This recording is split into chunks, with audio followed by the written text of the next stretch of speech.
De entrada, felicito a la senadora Angélica Lozano por su ponencia, a los autores de la iniciativa.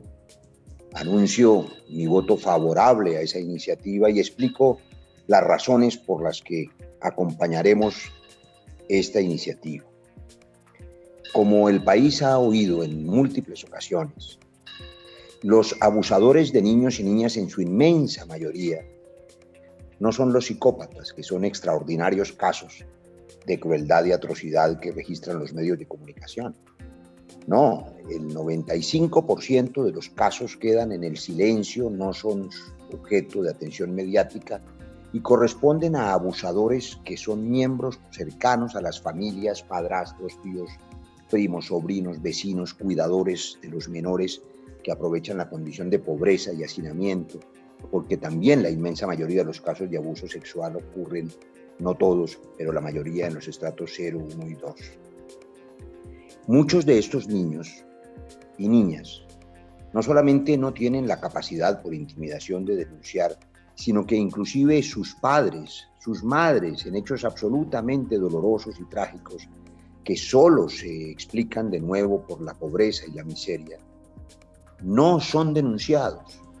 Los casos en que la madre tolera el abuso sobre su hija porque el proveedor del alimento amenaza con dejarlas en la inanición, son casos muy conocidos y muy trágicos.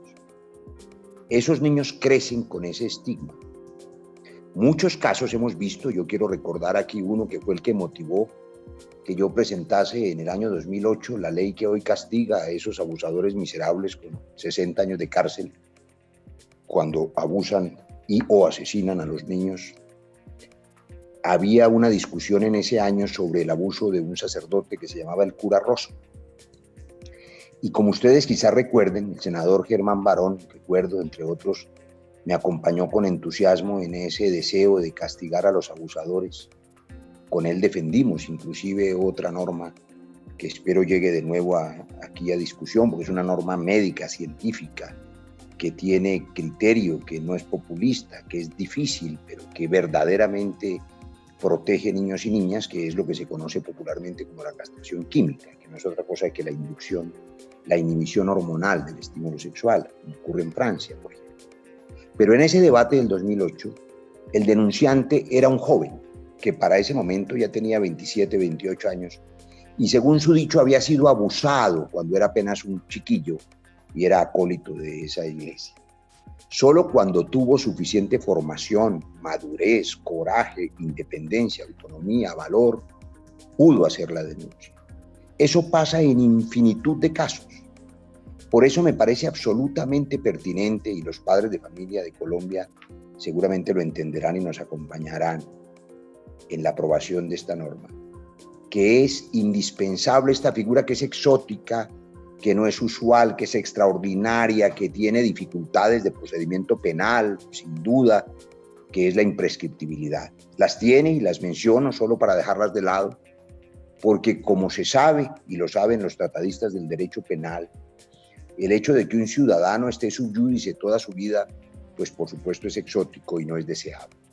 Pero en este caso, sí que protege los derechos de los niños, que ese niño cuando crece pueda hacer la denuncia que no pudo hacer en su infancia cuando estaba sometido a ese tipo de vejámenes y depresiones. Apoyamos esa imprescriptibilidad para que no queden en el silencio y sobre todo en el secretismo.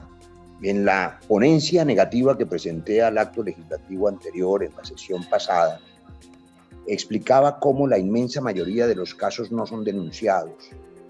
Y no son denunciados porque quedan en el secreto de esa familia lastimada. Esos niños cuando crecen podrán, gracias a este proyecto, denunciar el vejamen al que fueron sometidos. Por supuesto, en este caso, como en el anterior, sigue siendo una verdad enorme que el Estado ha fracasado en la protección de los niños, niñas y adolescentes. Que la pena de 60 años que impusimos ya hace una docena de años no solo no sirvió para controlar y proteger los niños, sino que tanto las violaciones y abusos como los asesinatos crecieron dramáticamente. Y eso se debe a lo que ha señalado el senador Gustavo Petro y también ha señalado en otro momento la senadora Angélica, el senador Roosevelt y muchos otros, el senador Velasco, el senador Lara. Estoy convencido de que solamente cuando el Estado intervenga en el tejido social para evitar el hacinamiento, la miseria, la pobreza, el embarazo adolescente, el abandono de niños y niñas en las calles, entonces podremos proteger a niños y niñas de los acosadores, de los depredadores sexuales. Por supuesto, cuando el Estado solamente utiliza como herramienta la herramienta de la justicia retributiva, el castigo, la vindicta, la venganza, pues está confesando su fracaso en la protección de los niños y niñas. Ese argumento no es un argumento que afortunadamente ponga en duda alguna este proyecto, porque aquí estamos llamando al Estado a que haga uso de toda su fuerza para iniciar una investigación y ojalá una condena en cada uno de los casos en que la denuncia resulte. Debo recordar también una razón.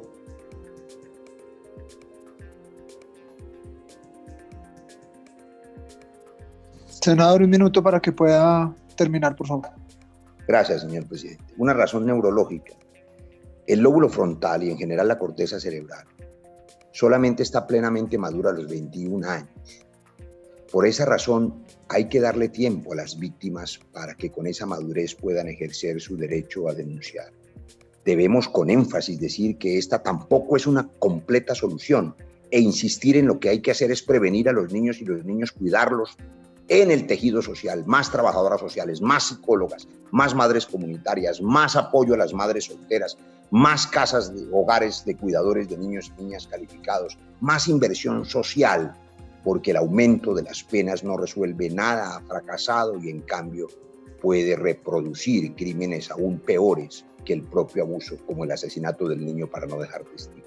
Así que apoyo este proyecto de la imprescriptibilidad y esta sí que es una buena noticia, presidente, bajo su conducción para la sociedad colombiana. Podemos decirle hoy que bajo su conducción y seguramente con la unanimidad, espero, de la Comisión Primera le ha otorgado a los niños, niñas y adolescentes un instrumento de protección eficaz sobre sus derechos, que es esta imprescriptibilidad que apoyamos todos con entusiasmo como padres de familia, con la razón, pero también con el corazón. Pero con la razón. Muchas gracias, presidente.